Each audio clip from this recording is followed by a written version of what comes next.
you could be the most talented band on earth and you could make all the right decisions every single step the correct one and still not succeed, through no fault of your own. So if you're not having fun the whole time, what's the point?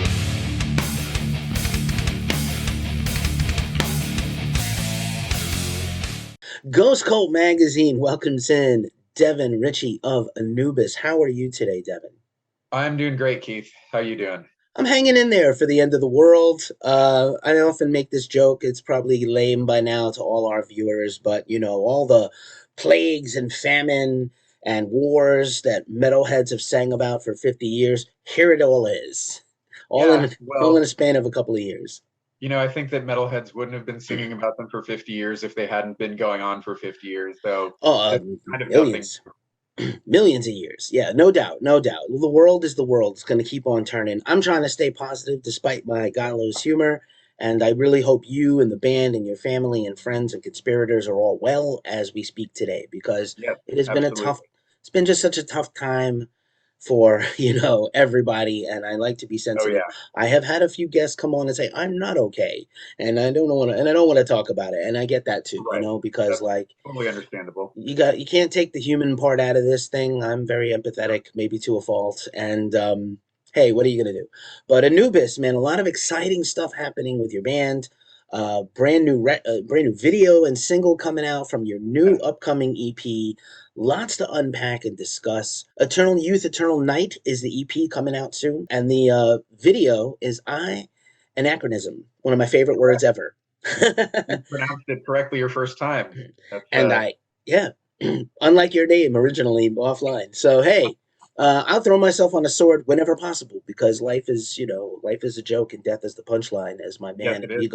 amigo the devil likes to say. So this is my wheelhouse. I love a lot of different genres of music and Right, metal in particular, and power metal and thrash metal meeting in the middle of the road and just doing this is my jam. right.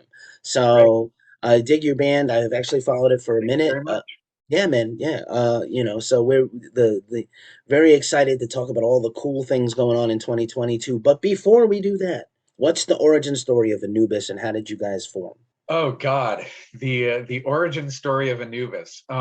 Long story short, uh, we started in about 2016. Went through a great number of lineup changes until we arrived at the one we're at now, which I am very confident is going to be the long-term lineup. So I guess that's the origin story. It's nothing particularly new or interesting if you're familiar with bands and band politics and whatnot. It's just a very long time of going through lots of different members. I get that. And just like any other band trying to form in a major city, there's no shortage of talented people. But can you find people on the same page as you driven? Can you find people on the same page as you who you connect with as friends? Because you got to be. Yeah, I do often say that it's the music business, not the music friendship. Copyright 2020, Keefe from Ghost sure, Cult. But like what I like to say is, you also you got to live with these people. You got to be able to go on tour with these people. You got to exactly. hang. And sometimes you have a person. I was in bands for many years with people who couldn't hang, or they just weren't cool, or they just wanted drama all the time, and they thought the drama made the band better. This is not true. I don't know who thinks Well, this. the way I look at it is that you could be the most talented band on earth and you could make all the right decisions every single step the correct one and still not succeed, through no fault of your own. So if you're not having fun the whole time, what's the point, right? Super true. If it becomes a chore, even if it's your passion, you don't want to even do it. Like you're gonna Yes, lose the correct. love. And I hope that has never happened to you. It had happened to me, ergo why I'm in journalism and not still in bands. But that's me and my journey. Yeah. Maybe a more interesting story for you is how did you get started in music? What was your personal journey like to pick up and make? What was the thing, the spark that made you want to make music, however metal or not it might be? I mean, the spark, going back to my childhood would be like discovering And Justice for All and Ride the Lightning for the first time and just being like, how is it humanly possible that anyone can make music this cool?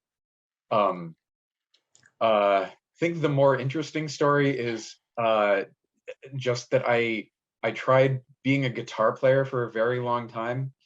Um, and it was always a struggle. Like I got pretty good, but was never, at the level where you can compete in LA. And then I started taking voice lessons and I just took to it immediately. Yeah, that's kind of that's kind of I think the most interesting part of my personal journey, going from that instrument that doesn't come naturally at all to me, to finding the instrument that really does come naturally to me. Sometimes it's not a circular journey for anyone. Correct. Out of curiosity, who were some of your favorite singers, or were some of your favorite singers when you started this journey? Okay. So favorite singer of all time, without a doubt, is Matt Barlow from Iced Earth and Ashes of Aries. Um, Hansi Kirsch from Blind Guardian, Russell Allen from Symphony X. Um, I like a lot of soul and R&B singers, like the old school stuff, like Sam Cooke,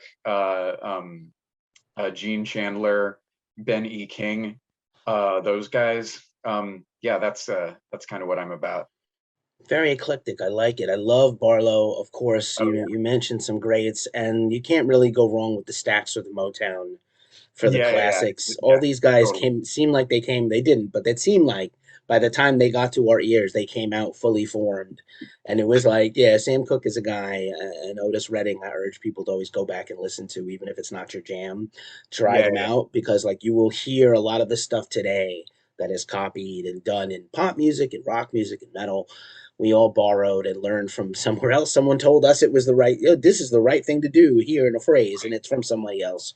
We probably got it somewhere else, most likely, except for like maybe Mike Patton or somebody great, right. Well, Demand Gallus. what I tell people is that if you can go back to certain Motown songs and they're basically just power metal with different instruments. Like, Yes, if you listen to like the Platters, or like the Marcells, and just imagine Michael Kiske singing the exact same song in the exact same way, and it just fits so perfectly. that is crazy good. What a great! Yeah, You should tell everybody that from the no, I top of do. a mountain from the Griffith Park Observatory. Um, Yell that shit to the stars. And also, yeah, like Hansi, I hear a lot of that in you. And having followed the band for a minute, and as I get ready to do these interviews, I Cool. deep dive what's on streaming, and I watch some videos of live stuff. I love your stage presence, man. You're very commanding. It seems like very important to you to connect with fans. Not everybody can do that. It's a skill. It's not just some people are born with it. Maybe it's Maybelline, Right. maybe it's not. But a lot of people you have to develop it. And I'm really Yeah. impressed with your stage presence. Oh well, thank you very much. I I don't really think that connecting with people is something that comes naturally. So if I've developed that, then that's great news. But Uh, well, at least the clips that I saw, it looked like you're that's finding great. finding a center out there in the crowd and going to it. I have yelled in a stick on myself for professionally and semi-professionally for a very long period of time in my past life, and yeah, so I appreciate vocalists especially always. Um, but yeah, man, Eternal Youth, Eternal Night. I wanted to kind of like now get ready to talk about this with the single video coming out, this big like, lead up to this release. And so the pandemic, not that I know it's a broken record to talk about this. Of It's course. not, Yeah, we're not out of it, in my personal opinion. It's not over by any I stretch. share that opinion. It's not Very over. much. On one hand, I get that everybody in the world is fatigued. I'm fatigued. It's part of every interview I have to talk about because it's either affects touring, record releases, merch, vinyl. It pervaded everything in the world, and our little first world problems in the music business don't compare to the losses people have suffered. But Absolutely. I wanted to ask you: were you sitting on this material before the gap year, as they used to call it, or is this something that was developed during the couple of years intervening? Well, it was developed during uh yeah, it was developed during the pandemic. It I think that one of the ways that we've benefited from the pandemic is that it kind of showed us who was serious about the band and who wasn't. And it showed us what members were and weren't serious about getting things done, even in the face of unknowable adversity. if that makes any sense. Mm. So basically, we sort of, this lineup, which as I mentioned before is I'm hoping and I'm pretty confident is the long-term lineup developed during the pandemic. And we're very sort of goal oriented and driven, and we're always trying to get stuff done. And also these guys are this is the first lineup where I'm not doing all the songwriting. So just we have more songs now than we possibly have time to record all of them. And these are these are just a small sample of them. I imagine a full length will follow at some point in the future. Well, that, I mean, that's something else that the pandemic kind of brought out, which is that in my opinion, it doesn't make sense to make an album unless you get signed. I've always said that for a local band or for an up and coming band, EPs and singles are the way to go, because you need to basically constantly be in the public eye. When it became clear that live shows were not going to be able to happen and that having band practices was not a fantastic idea, to me that just kind of was an opportunity to really put that theory into practice. Like, okay, let's write 3 songs at a time and just put them out regularly and just do what we can to stay active, rather than throwing your hands up and being like, oh, we can't do what we want to do, it's hopeless. Yeah, you know what I mean. Indeed. Shout out to your publicist, Raquel, because she and I talk about this all the time, release schedules and planning and the whole music industry and how it's shifted to this kind of streaming paradigm. I'm sure, like me, you came from the era right before streaming where you bought Oh, of records and course. CDs, and vinyl has made a huge comeback, although now with the supply lines and the lack of the pellets to make the funny, fun vinyls and the swirlies and all the things that I like, the color vinyls, Right. the variants. It's a challenge, but you are right on. I think the public, the music listening crowd, including the metal listening crowd, is now kind of groomed to this singles and EPs kind of vibe where Yeah, if you've got music coming out on the regular, that's probably A, more tenable for a band in terms of financially, and of B, course. kind of a much closer look at where your band is at. This is where we Yeah. are today, or just recently, this is what we just made, and what's coming next is where we're at that at that point in the timeline. Yeah. And so, I think there's something to be said for that. I love albums when I get to hear Oh, me a too. Yeah, absolutely. a wonderfully made, deep, thoughtful album. I get really excited, but it does seem like this is the way it's going. Well, yeah, like you look at a band like Sabaton. They released 7 singles that were not on any album, and then they released half the album in singles before it dropped. Like, and they're one of the most successful bands in the world. See, I think that they really get it, but I kind of, this is sort of an area where I wish that the metal community was sort of more up to date, because I feel like a lot of them are operating on a very sort of 80s, 90s, 2000s uh, uh, frame of mind, where you release an album, 3 years later you may release another album. They gave the Spotify CEO so much shit for saying that one album every 3 years was not going to cut it in today's music industry. And he got endless hate for that, and people telling him he doesn't know what he's talking about. But he's kind of completely right. That kind of seems not even debatable to me. Yeah, And also, not only was he right, and I don't love or she, I lavish. don't know who it is. Oh, I was thinking of Daniel Eck, but sorry. No idea. Yeah, I don't want to lavish praise. I still think Spotify. I appreciate as a person that also has like a foot in music marketing on top of Ghost Cult and my regular career in marketing and social media. I've taught a lot of music marketing. I think of Spotify as not a revenue generator, but an awareness engine. So in Yes. that, got the availability of music. This is a good conversation for you as a independent artist with a new EP coming out, right? Yeah. As a place to grow awareness, it's perfect. Yes. As a place in terms of, it got all the things right iTunes never did: social media sharing, lyrics, all the things baked in. Yep. It took iTunes Above the 10 lyrics. years and they couldn't get it right. 15 years and they couldn't get it right. Apple Music, sorry, Apple Music. I love my iPod. I still have one. One little wheelie iPod with 40,000 songs on it, all my metal playlists, and I still go back to it sometimes. But it's a challenge, man. It's a challenge. Now I think of the other things in streaming that actually can make you revenue: YouTube Music, Bandcamp, Mm. Deezer, you know, Patreon. Patreon. If you can, if you do it right, it's hard. You have to really understand your audience and what they want from you. Um, and even I think about some of your local brethren like Holy Grail and Haunt, you know, neighboring bands to yours, who I think have got the marketing part down right in terms of also releasing singles and EPs and then potentially an album here and there. You're right. You have to have a new age kind of philosophy about reaching the fans and bringing the music out to them. And so it seems like I don't think the album is dead by any stretch. I just think for an unsigned band, it's a lot smarter to put out mini releases are better than a whole. Yeah, I'm glad you agree with that. And something else worth thinking about is that I've put out music since before streaming was a thing, and I've been putting out music after streaming was a thing. And the idea that streaming killed music in any way is absolutely untrue. I would not go back to the pre-streaming days for $1 million. No, I hear you. I mean, I'll say this. I'm also the person, maybe counterpoint to you. I will say that Lars was right. Not that streaming was going to kill the music, it killed the revenue stream of the old paradigm. And so nobody was ready to address that elephant in the room.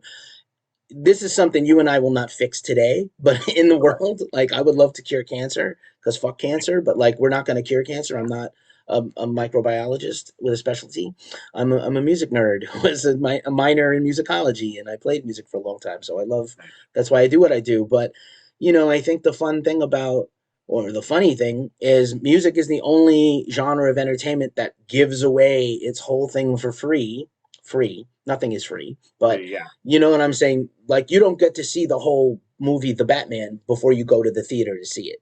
You see trailers, you get Sure. teasers similar to singles and music videos, right? We get Yeah. those, you know, which now these movie trailers are music videos basically. So, you know, Nirvana, who does not need a dollar extra in their career for royalties, rest in peace Cobain, but you know, they had 1.6 million streams the last 3 weeks for the Batman movie. That's unbelievable. That many people listening to that one song that's repeated in the movie is crazy. I'm sure people were like in the movie theater shazamming the song who didn't know it because it's like a deep cut, right? But yeah, I'm it's just interesting to me. I think Lars was right about the paradigm shifting.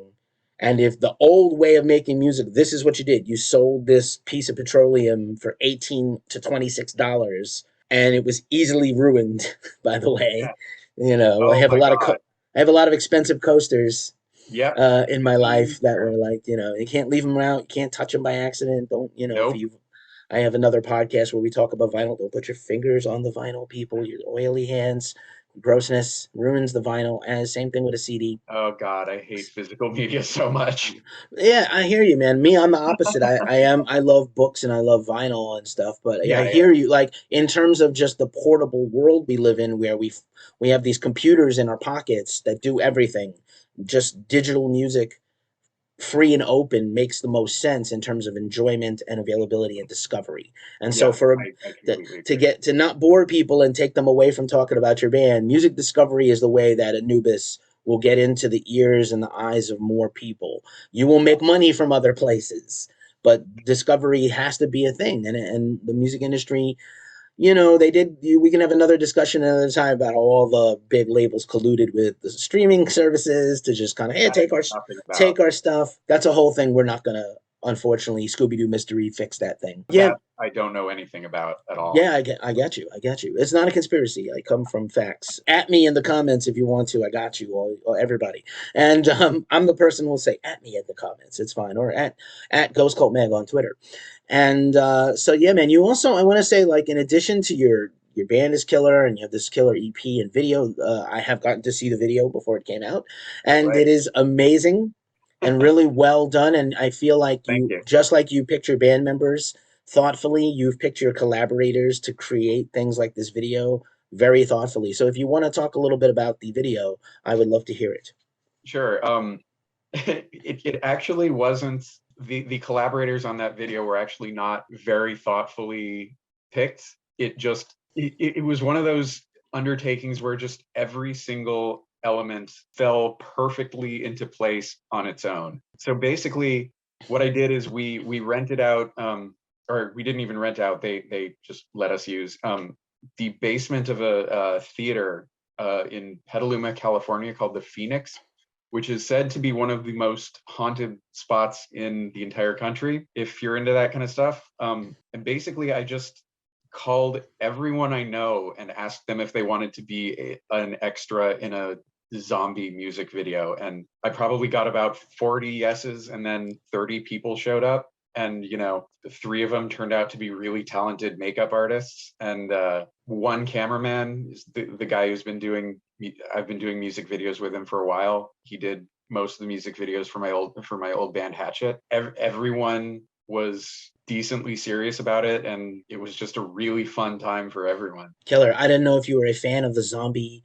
movie genre or The Walking Dead, but the video is killer.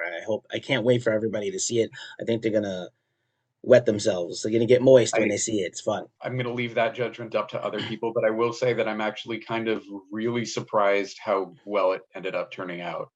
Like it pretty much ended up being a best case scenario. There's always the possibility that there was just going to be like 5 people showing up, and it's like, okay, how do we get how do we get something looking cool with like 5 extras? But that didn't happen at all, and it yeah, it looked, and I think it ended up looking really killer. Amazing. Sometimes you accidentally yourself into something very cool, Yeah, yeah. and I could not have.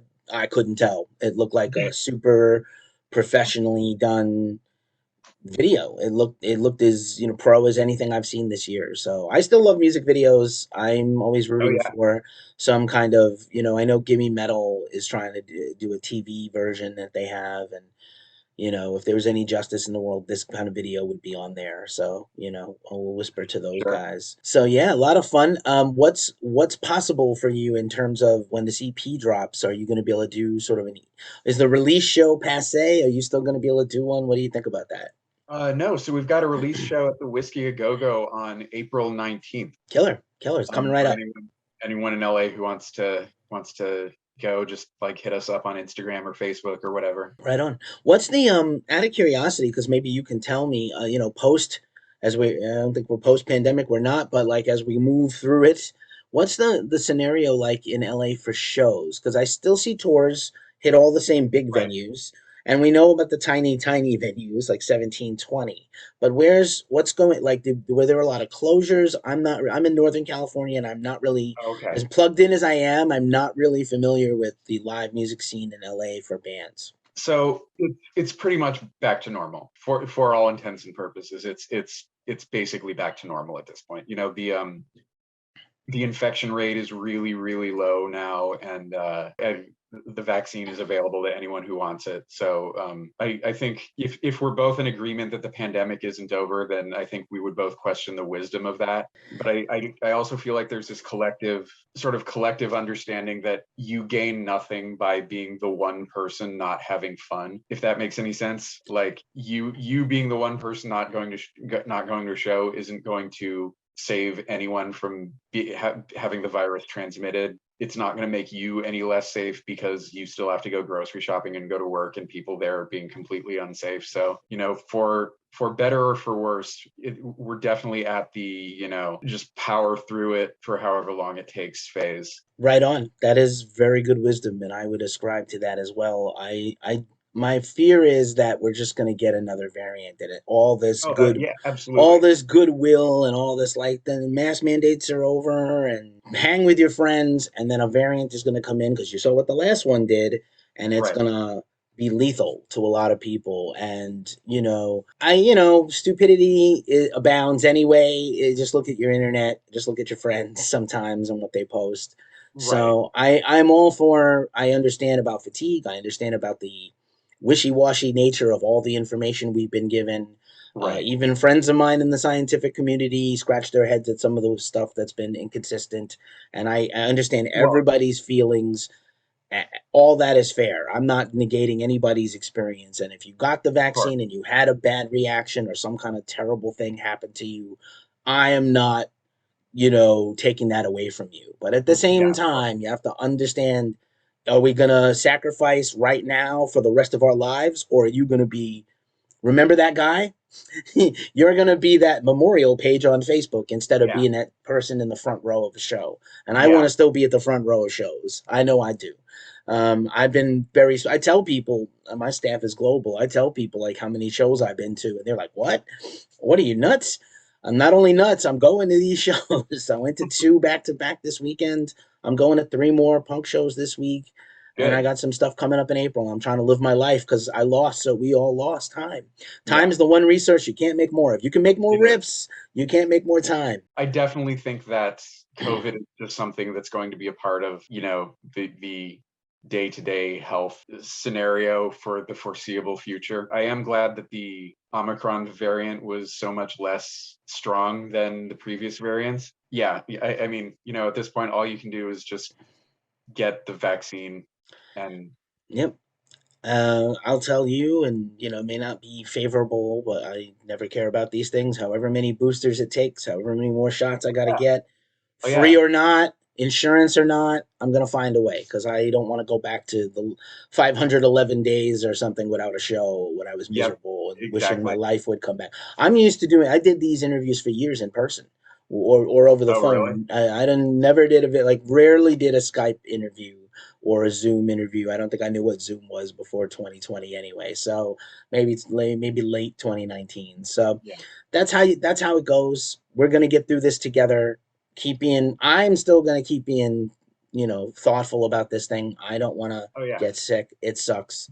So, Well, like I still wear a mask everywhere I go, but that's just because I like it. Like, mm, you know, before the pandemic hit, maybe even like a year before, I remember thinking to myself, man, I really wish it were socially acceptable to like wear masks in public, because then I wouldn't have to like pretend I'm not having a horrible day around all these assholes at Whole Foods. It makes me feel cool, and I just like the way it makes me look. So I don't see myself stopping anytime soon. there you go. Keep on masking. Keep on washing your hands. And honestly, social distancing was a good idea before all this. There are whole cultures built around this where you don't actually get that close to people. I Oh know yeah, people. I know people are dying for human connection because of these digital walls and things between us. But at the same time, think of your family. Think of your safety. oh yeah. I Um, don't want these fucking like jerk offs at the grocery store standing 2 feet away from me. Yeah, I'm from New York City originally, so I'm no Oh stranger to no. people just invading my personal space because there's no choice, one. Or Right. two, culturally, they don't think there's anything wrong with that, so they're right up on you. And I'm like, back up, back up a step, please. Take a deep breath and step back and don't breathe Yeah. on me. And I was like that for years. And I also lived in Boston for 10 years, which was a tiny city with the same problem where Mm. everybody was like, "Hey, I'm peeing in a stall. I'm peeing in a urinal. Somebody's gonna come right over to the one I'm in." Dude, there's a whole empty room. Why? I don't know you. Why are you next to me? Get out Yeah. of here. But that's guy problems and first world problems. But there's everybody's Very, problems too. very first world and very, very guy. Yeah. Indeed, this interview has gone all over the place, but in It totally kind fun of has. ways to me. So I hope that's cool. As we wind this down, because I want to give you back the rest of your day, I mentioned before we started chatting. Today is the anniversary of two historically great metal albums, one in heavy metal and one in thrash. So today, as we speak, is the 40th anniversary of "The Number of the Beast" by Iron Maiden. Hard to believe, 40 years and 35 years for Anthrax's Among the Living. Two important records to me. Wanted to know if you Phenomenal had album. Yeah. any thoughts of your own on both those records. I mean, Number of the Beast was another one of those just like metal albums that just completely changed the way I look at everything musically. It was the first Iron Maiden album I heard, and it's still the best to me. Other than Seventh Son of the Seventh Son, I think that one is at least as good as Number of the Beast. But I just remember being so blown away by it when I first heard it. And Among the Living, I was pretty well into metal at that time, so it wasn't as novel by the time I heard it. But I still think it's the best Anthrax album. It's hard to argue. It is, in terms of Anthrax, it is arguably still the best Anthrax record in terms of just Yeah, their composing and how they put songs together. yeah, And the band they had at that time. where they were in the pantheon of great bands. People rag on me all the time. So I'm from the Bronx, New York. Okay. Obviously, I got the Anthrax back patch on my vest. I'm a huge Anthrax Cool. fan. But at Hell the yeah. same time, it's like people always like take Anthrax out of the big four. It's the big four because of success.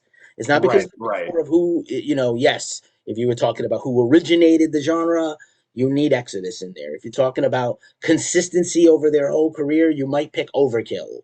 Or you might Sure. pick Yeah. Testament the last 15 years over their first 15 years. But like, and I love Testament, but just saying, like, the Anthrax is part of the big four for that particular reason success. They have two platinum records, they have two platinum singles. Whether you like those singles or not, Bring the Noise and I'm the Man.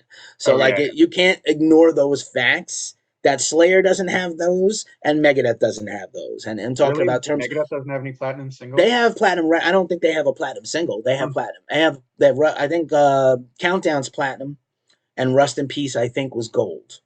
Okay. What I was don't. Cryptic Writings not platinum? I mean, it was definitely gold. It was huge, Okay. right? I love that record too. Oh Actually, yeah, me too.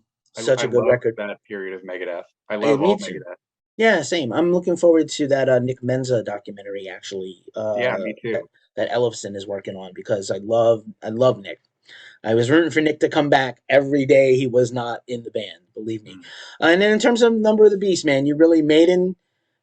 I had a whole my podcast series on vinyl. We did like 10 years of Maiden records. It was like there's not even a bad song. They had songs that were Unbelievable. not even on the records in Europe, like Twilight Zone was a single. And it's like there's nothing even remotely weak, barely a weak song. Everything is like a 10. It's unbelievable. I'm personally a humongous, I'm that guy who says like Power Slave and Somewhere in Time are also right up against the Number of the Beast to me in terms of quality. I love Seventh Son also. These are incredible records. Maiden's undeniably great. Um, yeah, man, it's just I can't believe they're still around. I love their last record. I still play it. We can talk about that. I mean, it had. I didn't like the first single as a Okay. choice, but I love the whole record. So, like in Okay. terms of that, like I thought, like this is a very worthy record to have their name on. How many bands Sure. at this point in their career, Right. Right. Right. 45 years into a career, Yeah. are still That's a making even very good long time. records? It's hard. It's hard for anybody. It takes a long time. How many of these bands came out of the gate? Like even Slayer. I know people will fight me on this. Like Slayer took a while to become Slayer. I love Haunting the Chapel, but it took a while to get to Rain and Blood. Like it's a couple of years while they Right. developed what they were going for. So it's I mean, just I would argue that Hell Awaits is as good as anything that Slayer has done. I had an ex who had that philosophy, and that's why they're an ex. But I'm with you on. Aw, I like that record. I love some of those songs, man. And Slayer for another day. I'm still like, man, sure. Slayer retired, and the whole world went to shit. I don't know what happened. Everything across the board, man. Slayer. I didn't think they were the key to holding everything together, but I guess they were kind of like they The opened up glue, the glue to hold the luckily. society together. Yep. But I guess they were. We'll find out. Man, Devin Ritchie from Anubis, it has been awesome chatting with you. Thanks for sharing your Yes. story. Thanks for sharing your history. Thanks for talking about all these many varied topics with me. Thank I'm you for really having me excited. on. Yeah, of course. I'm really excited for your new EP is coming up. Eternal Youth, Eternal Night. It's coming soon. It's been a pleasure. I It will has. definitely see you in the future, hopefully on a stage yelling at people and doing That what you would do. that would be awesome. I'll hit you up next time I'm in NorCal. Or I will when I come down there.